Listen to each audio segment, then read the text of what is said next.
Hello, कैसे हो आप सब लोग। Welcome to the PN institute YouTube channel. आप सभी का बहुत बहुत बहुत हार्दिक स्वागत है। आज काफ़ी टाइम के बाद आज शुरुआत करते हैं हमारे अगले चैप्टर की, अगली जर्नी की। राइट, नया चैप्टर, नई शुरुआत, फिजिक्स का चैप्टर है। बहुत आराम से, बहुत तसल्ली से पढ़ेंगे, बहुत ही ज़्यादा इंपॉर्टेंट चैप्टर है।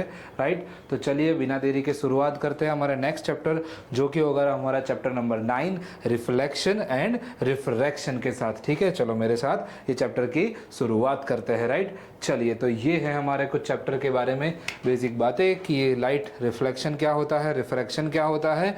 तो जैसा यहाँ पर आप देख सकते हो लाइट को, बराबर, तो ये है क्या, तो कि सर लाइट के बारे में बातचीत करी गई है। किसके बारे में? लाइट के बारे में। अब क्योंकि ये लाइट के बारे में बातचीत करी गई है, तो ज़रा हम ध्यान से देखें कि ये क्या बताने की कोशिश कर रहा है। तो यहाँ पर दो वर्ड यहाँ पर लिखे हुए हैं। अब ध्यान से देखो, पहला जो वर्ड है वो लिखा हुआ है रिफ्लेक्शन, राइट, और दूसरा वर्ड जो है वो है रिफ्रैक्शन। तो जो रिफ्लेक्शन का मतलब होता है कि जो लाइट है वो यहाँ से इस तरह से बाउंस बैक होता है। क्या होता है? बाउंस बैक होता है। मतलब कि जो लाइट है वो यहाँ से कोई भी सरफेस के ऊपर ऐसे टकरा के वापस चली जाती है। That is known as the reflection. और एक दूसरा फिनोमेना जो है वो है रिफ्रैक्शन। इसका मतलब है कि जो लाइट है वो किसी एक मीडियम में से किसी दूसरे मीडियम में जाए, किसी एक मीडियम से किसी दूसरे मीडियम में जाए, तब वो लाइट बैंड हो जाती है। अपनी डायरेक्शन जो है वो, प्रोपोगेशन का जो डायरेक्शन है वो चेंज हो जाता है। इसी फिनोमेना को हम बोलते हैं रिफ्रैक्शन। ठीक है, तो इसी दोनों के बारे में आज हमें यहाँ पर स्टडी करनी है। चलिए तो शुरुआत करते हैं बिना देरी के। सबसे पहला जो टॉपिक है वो है हमारा कौन सा, तो कि रिफ्लेक्शन ऑफ द लाइट। बराबर, रिफ्लेक्शन क्या होता है उसके बारे में जरा समझते हैं। ठीक है, चलिए, चलो तो पहला टॉपिक है, स्टार्ट करते हैं रिफ्लेक्शन ऑफ द लाइट। बराबर, आज से जो टॉपिक है वो आपको इसी फॉर्मेट में मिलेगा। थोड़ा फॉर्मेट चेंज किया हुआ है, पीपीटी की स्टाइल चेंज करी है, और अब से जो भी चैप्टर्स आपको साइंस के रिगार्डिंग मिलेंगे वो इसी तरह से मिलेंगे। कुछ भी कमेंट हो, कैसा लगा जो नया अप्रोच है उसके बारे में ज़रूर बताइएगा। ठीक है, चलो तो शुरुआत करते हैं पहले टॉपिक के साथ, रिफ्लेक्शन ऑफ द लाइट। एकदम शांति से, हौले हौले से पढ़ेंगे और थोड़ा समझ के पढ़ेंगे। बोला गया है रिफ्लेक्शन, मैंने बताया रिफ्लेक्ट होना। जब भी आप किसी चीज को देखो, ऐसे कहीं पर देखा, तो आपने ये वर्ड आपने हर बार बोला होगा, रिफ्लेक्ट हो रहा है, कुछ रिफ्लेक्ट हो रहा है। तो इसका मतलब क्या होता है कि ये जो है रिफ्लेक्शन, बराबर, वो है क्या, अल्टीमेटली वो चीज क्या है जो रिफ्लेक्शन, उसके बारे में समझते हैं। तो सर रिफ्लेक्शन का मतलब ये होता है कि कुछ वापस आता है। जैसे यहाँ पर दिख रहा है कि सर यहाँ से जो लाइट है ना वैसे वापस आ रही है, तो जो वापस आ रही है उसी को हम बोलते हैं क्या, तो क्या, रिफ्लेक्शन। बराबर, जब भी, उससे पहले एक चीज और समझो कि कोई भी चीज़ आपको दिखाई कैसे देती है कि यहाँ पर जो लाइट्स है वो सारी लाइट मेरे ऊपर गिर रही है और वहाँ से वो आपके पास आ रही है। तो जो लाइट है वो मेरे पास गिरेगी और फिर यहाँ से टकरा के आपके पास चली जाएगी। तो इसी फिनोमेना को हम बोलते हैं रिफ्लेक्शन। बराबर, अब यहाँ पर जो भी सरफेस के ऊपर जब टकराएगा तो उस सरफेस को बोला जाएगा पॉलिश्ड सरफेस, या तो हम उसका एक नाम देंगे। क्या नाम देंगे, तो क्या, रिफ्लेक्टिंग सरफेस। क्या बोला जाएगा उसको?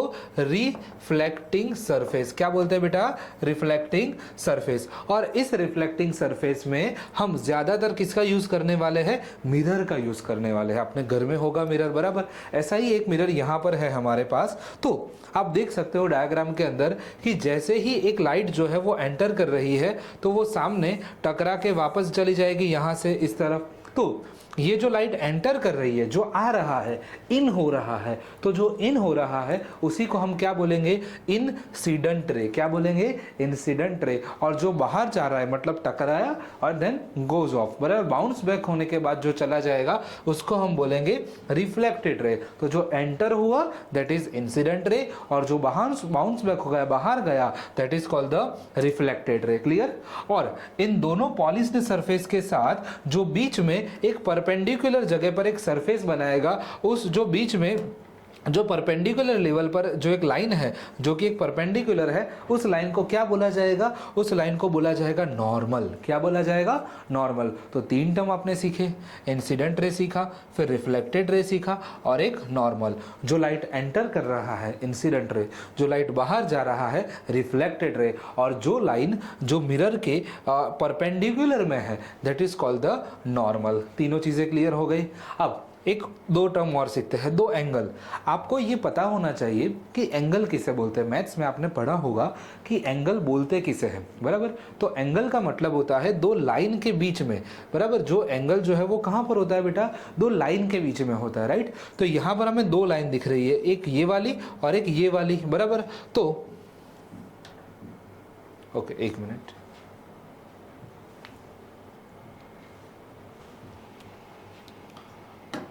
यस, यहां पर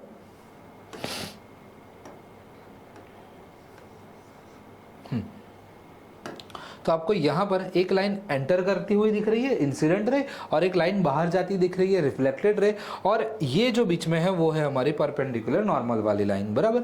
तो इस लाइन पिंक वाली और ये ब्लू वाली, ये दो लाइन के बीच में एंगल बनेगा। अब सीधी बात है कि सर जी ये जो है वो इंसिडेंट रे है, तो इस एंगल का नाम भी ऐसा ही कुछ होगा कि इंसिडेंट रे का एंगल। तो इसको हम क्या बोलेंगे, एंगल ऑफ इंसिडेंस। क्या बोलते हैं बेटा, एंगल ऑफ इंसिडेंस। ये इंसिडेंट रे का जो एंगल है, इसलिए उसका नाम क्या होगा, incident angle of incidence. Same way जो रिफ्लेक्टेड रे का एंगल है उसको हम क्या बोलेंगे, एंगल ऑफ रिफ्लेक्शन। क्लियर है, ये 5 टर्म आई होप आपको समझ में आ गई है। तो अब हम आगे बढ़ते हैं, जिसको बोला जाता है लॉ ऑफ रिफ्लेक्शन। क्या बोला जाएगा, लॉ ऑफ रिफ्लेक्शन। क्लियर। तो जो हमारे क्या बोलते हैं, तो कि ये जो पॉलिश्ड सरफेस है वो जनरली क्या होगी, मिरर। तो जो भी लाइट उसके ऊपर गिरेगी वही लाइट जो है वो फॉल करके, मतलब रिफ्लेक्ट होके वापस चली जाएगी, ठीक है। और यहाँ पर दो लॉ है। पहला क्या है कि ये जो हमारा इंसिडेंस एंगल है और ये जो रिफ्लेक्टेड एंगल है, बराबर, एंगल ऑफ इंसिडेंस और एंगल ऑफ रिफ्लेक्शन। तो ये जो इंसिडेंट एंगल और रिफ्लेक्शन एंगल जो है, एंगल ऑफ रिफ्लेक्शन, उन दोनों की वैल्यू क्या रहेगी, सेम रहेगी। क्या रहेगा, सेम रहेगा। एंगल ऑफ इंसिडेंस और एंगल रिफ्लेक्शन दोनों ही क्या होगा, सेम होगा। आगे बढ़े, दूसरा कि ये जो 5 टर्म्स थी, इंसिडेंट रे, रिफ्लेक्टेड रे और ये नॉर्मल, ये तीनों जो थे वो ये सारे के सारे लाई इन द सेम प्लेन। वो सारे के सारे क्या है, तो कि सर सेम प्लेन में है, मतलब एक ही जगह पर होंगे, एक ही प्लेन में होगा। जैसे कि ये इंसिडेंट रे गया तो इसी प्लेन में वो बाहर चला जाएगा। ऐसा नहीं होगा इंसिडेंट रे इधर आया और रिफ्लेक्टेड रे ऐसे जाएगा, मतलब कि एंटर यहां से हो रहा है लेकिन रिफ्लेक्ट होके बाहर जा रहा है, ऐसा नहीं, इसी में जा रहा है, बराबर। आप इमेजिन करो कि एक रूम है, बराबर। एक रूम में इस तरफ विंडो है और इस तरफ हमारा दरवाजा है, बराबर। ऐसा इमेजिन करो कि ये रूम है, इस तरफ जो है वो विंडो है और एक इस तरफ जो है वो दरवाजा है। तो जो बंदा ऐसा दरवाजे से एंटर हुआ है वो बाहर जाएगा विंडो से, बराबर, उसी रूम में से। रूम तो एक ही रहा ना, रूम एक ही रहा। क्या ऐसा हुआ कि ये एंटर हुआ इस जगह से और बाहर से दूसरे कमरे में गया और फिर वहां से बाहर निकला? ऐसा तो नहीं है ना। एक जिस रूम से एंटर करेगा उसी रूम से बाहर निकलेगा, ठीक है। तो ऐसा समझो कि ये जो एक रूम में से ही बाहर गया है, मतलब कि वो एक प्लेन में से ही गया है। आई बात समझ में? अगर कोई दूसरे रूम में चला जाएगा, मतलब एंटर यहाँ से हुआ लेकिन एग्जिट ऐसे करके चला जाएगा, ऐसा, तो वो प्लेन दूसरा चेंज कर दिया, ठीक है। ऐसा कभी भी नहीं होता, इसलिए बोला गया है कि ये सारे के सारे जो है वो एक प्लेन में ही रहते हैं, बराबर। All lie in the same plane. Clear है ये सारी चीजें? चलो, अब यहाँ पर कुछ और चीजें बताई है कि ये जो लॉज है वो कहाँ पर अप्लाई होते हैं, तो कि सर जी ये अप्लाई होते हैं सारी की सारी रिफ्लेक्टिंग सरफेस पर, चाहे वो स्फीयर हो या नहीं। मतलब कि अभी हम आगे पढ़ेंगे कि नॉर्मल हमारे घर में जो मिरर होता है वो ऐसा सीधा मिरर होता है। कैसा होता है बेटा? सीधा मिरर होता है। लेकिन कहीं कहीं सरफेसेस थोड़ी अलग अलग होगी। तो ऐसा जो कर्व्ड सरफेस होता है तो उसको हम स्फेरिकल मिरर बोला जाता है, कॉनकेव और कॉन्वेक्स, वो अभी हम पढ़ते हैं इसके बाद, बराबर। तो ये इसके लिए, इसके लिए, इसके लिए, और even for the rough surface इसके लिए भी, हर एक चीज के लिए ये लॉ एप्लीकेबल होगा। क्लियर हो गई बात? तो 9.1 जो है वो रिफ्लेक्शन ऑफ लाइट है, उसमें से ये डायग्राम आपको याद रख लेना है और ये दो लॉज जो है वो आपको याद रख लेना है। क्लियर हो गई बात? चलो, एक बार हो गया हो तो आप एक बार प्लीज लाइक कर दीजिएगा, ठीक है। और अगर कुछ भी डाउट हो तो आप तुरंत कमेंट में हमें बताइए, ठीक है। तो ये पूरा रिफ्लेक्शन है। आप देखोगे अभी से जो नेक्स्ट टॉपिक आएंगे वो टोटल टेक्स्ट बुक के साथ होंगे, बराबर। अभी क्या था कि टेक्स्ट बुक के साथ तो थे, लेकिन टेक्स्ट बुक की ही चीज़ें थी, लेकिन उसको हमने थोड़े अलग तरीके से रखा था। अब हमने क्या किया हुआ है कि जो भी टेक्स्ट बुक की चीज़ें है उसको एज इट इज़ ही रखा हुआ है, राइट। सो आपको ऐसा ही लगेगा जैसे आप एक टेक्स्ट बुक ही पढ़ रहे हो, ठीक है। एक लाइन भी बाहर से नहीं है। हाँ, नई चीज़ें ज़रूर ऐड होगी, लेकिन कुछ भी चीज़ें मिस नहीं होगी इसमें, ठीक है। चलिए, एफर्ट अगर अच्छे लगे हो तो आप प्लीज़ बता दीजिएगा हमें, बराबर। चलो, ये वही चीज़ है जो हमने पिछले स्लाइड्स में देखा, बराबर। ये आपके नोट्स के पर्पज़ से है, ठीक है। आप इससे पॉइंट करके आप अपनी टेक्स्ट बुक में पॉइंट टिक कर सकते हो या डायरेक्ट अपनी नोटबुक में लिख सकते हो, ठीक है। एज इट इज़ अगर आपने यही स्लाइड्स को अच्छे तरह से लिख लिया तो आपका काम बन जाएगा, ठीक है। वही सारी चीज़ें हैं। आगे बढ़ते हैं। आप पॉज करके मैं हट जाता हूँ, वीडियो को पॉज करके इसमें से लिख लीजिएगा, ठीक है। चलिए आगे बढ़िए। आगे बढ़ते हैं टाइप्स ऑफ रिफ्लेक्शन की ओर, बराबर। क्या है सर जी, ये क्या बात हो गई टाइप्स ऑफ रिफ्लेक्शन? मैंने बोला था ना अभी कि आपको एक्स्ट्रा मिलेगा लेकिन कट नहीं होगा। रिफ्लेक्शन ये वाला टॉपिक नहीं होगा, आप ध्यान रखिएगा, लेकिन हमने यहाँ पर रखा हुआ है तो समझते हैं क्या है चीज़ें, बराबर। तो रेगुलर रिफ्लेक्शन के दो टाइप होते हैं, एक होता है रेगुलर रिफ्लेक्शन और एक दूसरा होता है डिफ्यूज्ड रिफ्लेक्शन, बराबर। एक कौन सा होता है रेगुलर और एक होता है डिफ्यूज्ड, या हम ऐसा बोल सकते हैं कि ये जो है वो इर्रेगुलर रिफ्लेक्शन है, बराबर। एक रेगुलर और एक दूसरा कौन सा, इर्रेगुलर है, बराबर। अब कैसे है वो समझते हैं पहले। जब भी आप मिरर को ड्रॉ करो, ठीक है, कोई भी मिरर को ड्रॉ करो, जनरली क्या होता है कि मिरर जो है वो होता कैसा है, तो कि सर जी मिरर जो है ना एक ऐसी सरफेस होती है, ग्लास की सरफेस होती है, और उसके पीछे एक जो चमकता हुआ जो कोटिंग मटेरियल्स होता है, उस कोटिंग मटेरियल्स को यहाँ पर लगाया जाता है, ठीक है। और उसकी वजह से हमें वो चमकता हुआ चीज़ जो है वो दिखता है एंड हम उसमें से अपना इमेज देख सकते हैं, बटन। तो हम जब टेक्स्ट बुक में जब हम यहाँ पर टेक्स्ट बुक में आपने देखा होगा कि मिरर और उसके पीछे जो है वो डार्कन किया होगा, हम यहाँ पर डार्क नहीं करेंगे, हम यहाँ पर क्या करेंगे, शैडो आउट कर देंगे, बराबर। यहाँ से ये जो है हम इस तरह से शैडो बना देंगे, ठीक है। तो इस तरह से मिरर को ड्रॉ करेंगे। तो आइए आगे बढ़ते हैं। जो मिरर है, अगर जहाँ पर एकदम सरफेस कैसी होगी, एकदम स्मूथ होगी, सरफेस कैसी होगी, एकदम स्मूथ, चमचमाट, एकदम जोरदार ऐसे दिखे तो आंखें ऐसा चौंधिया जाए कि ओ ये क्या हो गया बाबू, बराबर। ऐसे एकदम ढंकार एकदम ऐसी सरफेस होगी तो उसको स्मूथ सरफेस बोलेंगे।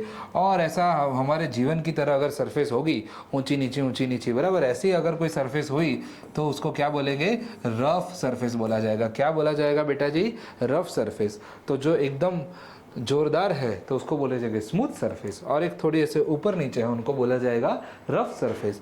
तो जो स्मूथ सरफेस पर है, जो इंसिडेंट रे आएगी वो उसी डायरेक्शन में पैरेलल होगी, जो इंसिडेंट एंगल होगा वही उसका रिफ्लेक्टेड एंगल होगा। सेम वे यहाँ से भी ऐसा होगा, यहाँ से भी ऐसा होगा।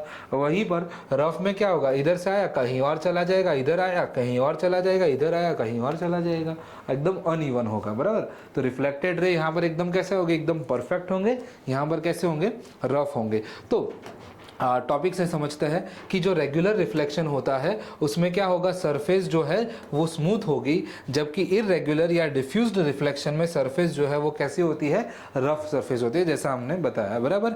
और जो रिफ्लेक्टेड रे है वो एक दूसरे के पैरेलल में जाते हैं। रिफ्लेक्टेड रे जो है वो क्या करते हैं, एक दूसरे के पैरेलल में जाते हैं, जबकि यहाँ पर क्या होता है, स्प्रेड आउट हो जाते हैं, मतलब कि कहीं पर भी चले जाएंगे, इधर से आए इधर से गए, इधर से आए उधर से गए, कहीं पर भी चले जाएंगे, ठीक है। और फिर इमेज इसमें क्लियर होता है, इसमें थोड़ी इमेज आपको ब्लरिश देखने को मिलती है, ठीक है।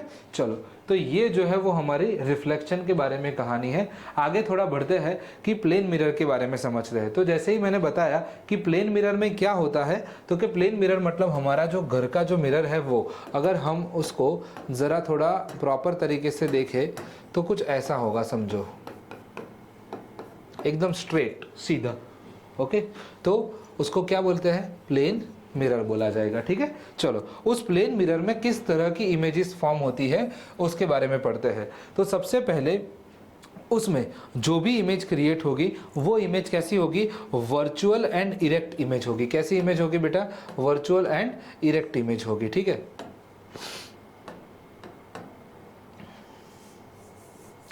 जो भी इमेज क्रिएट होगी वो होगी वर्चुअल और इरेक्ट, बराबर। वर्चुअल का मतलब होता है कि जिसको आप इमेज को स्क्रीन पर ना मिल पाओ, वहां पर मतलब उसको नहीं देख पाते हो। और इरेक्ट का मतलब होता है सीधा, जैसे हम खड़े हैं, माथा ऊपर पैर नीचे, बराबर। किसी का दिमाग उल्टा होता है, बराबर। लेकिन जो सीधे होंगे उनका क्या होगा, सिर ऊपर पैर नीचे। वही बंदर की तरह अगर गुलाटी खा जाओ, माथा नीचे पैर ऊपर, तो उसको बोला जाएगा उल्टा इंसान, बराबर। मतलब कि इन्वर्टेड इमेज। कैसी इमेज, इन्वर्टेड इमेज। आगे पढ़ेंगे इसके बारे में, ठीक है। फिलहाल जो है वो हम कौन सी इमेज के बारे में बात कर रहे हैं सर जी, इरेक्ट इमेज के बारे में, ठीक है। तो यहाँ पर दिख रहा है, बराबर। एक और चीज कि ये मिरर है, उस मिरर के जो सामने है वो है ऑब्जेक्ट, और मिरर के अंदर जो है वो क्या है, इमेज, बराबर। तो इमेज कैसी होगी, ऐसे सीधी होगी। देखो यहाँ पर आपको डायग्राम में दिख रहा होगा, इसका भी सर ऊपर पैर नीचे, इसका भी सर ऊपर पैर नीचे। तो ये क्या हो गया, सीधे लोग हो गए। इसका मतलब ये क्या हो गया, इरेक्ट हो गया। क्लियर। आगे दूसरा क्या है, सेम साइज। यहाँ पर देखो, यहाँ पर अपने घर के अंदर मिरर में देखो कि क्या आपकी जो हाइट है वही आपकी इमेज की हाइट है। मिरर के अंदर देखोगे तो आपको अपना भी फोटो दिखेगा, आप खुद तो हो ही, बराबर। सामने मिरर में देखोगे तो कोई और इंसान होगा, तो कि है ना, ऐसा होता है सर, हम ही होते हैं। बड़ा होता है छोटा होता है सर, सेम टू सेम होते हैं। कैसी बात कर रहे हो, बौखला गए हो क्या? नहीं जी, नहीं सर जी, हम तो प्लेन मिरर के बारे में बात कर रहे हैं कि प्लेन मिरर के अंदर आप जैसे हो वैसे ही सामने दिखते हो। मतलब कि ऑब्जेक्ट की साइज और इमेज की साइज दोनों कैसी होगी, ऐसी होगी, इक्वल होगी, एकदम सेम सेम होगी, ठीक है। जितनी हाइट आपकी होगी उतनी ही आपकी इमेज की साइज होगी, ठीक है। चलो तीसरे पॉइंट पर आते हैं, सेम डिस्टेंस पर होगा। मतलब क्या है, सपोज कि आप ऐसा एक हाथ करके ऐसा खड़ा रहना मिरर के सामने, तो मिरर के सामने एक हाथ खड़ा करके रखोगे तो आपको दिखेगा कि आप ऐसे एक 1 हैंड डिस्टेंस पर हो, तो आपकी अंदर की साइड जो इमेज है वो भी क्या होगी, 1 हैंड डिस्टेंस पर होगी। आप ऐसा 2 हैंड डिस्टेंस कर दो तो अंदर की इमेज भी क्या हो जाएगी, 2 हैंड डिस्टेंस हो जाएगी। मतलब कि जो इमेज है is far behind the mirror as the object is in front, बराबर। मतलब कि क्या है कि सपोज कि ये हमारा प्लेन मिरर है, तो जितना ऑब्जेक्ट का डिस्टेंस है उतना ही क्या होगा, इमेज का डिस्टेंस होगा। क्लियर। चलिए आगे बढ़ते हैं, लेटरल इन्वर्जन। मतलब कि जब दिमाग छकरा जाता है आपका, बराबर, तो कहीं का कहीं और कहीं का कहीं और दिखने लगता है, उसी को बोला जाता है उल्टा पुल्टा हो जाना। और वही उल्टा पुल्टा अगर मिरर में हो जाए तो उसी को बोला जाता है लेटरल इन्वर्जन। मतलब कि क्या है सर जी, तो पहले तो मैंने बताया ना, एक इधर इन्वर्टेड, इन्वर्टेड मतलब क्या, टिचुक, ऊंधा, उल्टा हो जाना। और लेटरल का मतलब क्या है, ऐसे साइड बाय साइड, बराबर। तो साइड बाय साइड जब उल्टा हो जाए तो उसको बोलते हैं लेटरल इन्वर्जन। मतलब कि इसके अंदर जो इमेज होगी वो कैसी दिखेगी, लेटरली इन्वर्टेड दिखेगी। मतलब कि जो लेफ्ट साइड होगा that appear as the right, and जो राइट साइड है that is appear as the left, बराबर। जो आपने देखा होगा रेगुलरली कि जो एम्बुलेंसेज होती है पहले के ज़माने में, तो वहाँ पर एम्बुलेंस को ऐसा उल्टा लिखा जाता था, सो दैट कि जो प्लेन मिरर में जब आप उसको देखो तो आपको सीधा दिखे, ठीक है। तो उसको लेटरल इन्वर्जन बोला जाता है, ठीक है। ये फोटो में भी आपको यहाँ पर दिख रहा होगा। क्लियर, एकदम परफेक्ट हुआ, डन, बराबर।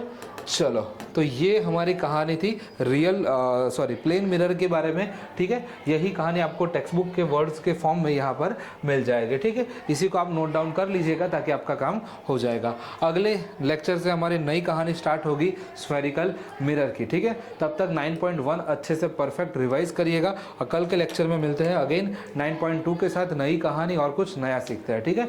तब तक bye bye, keep reading and keep smiling. चलिए बाय बाय।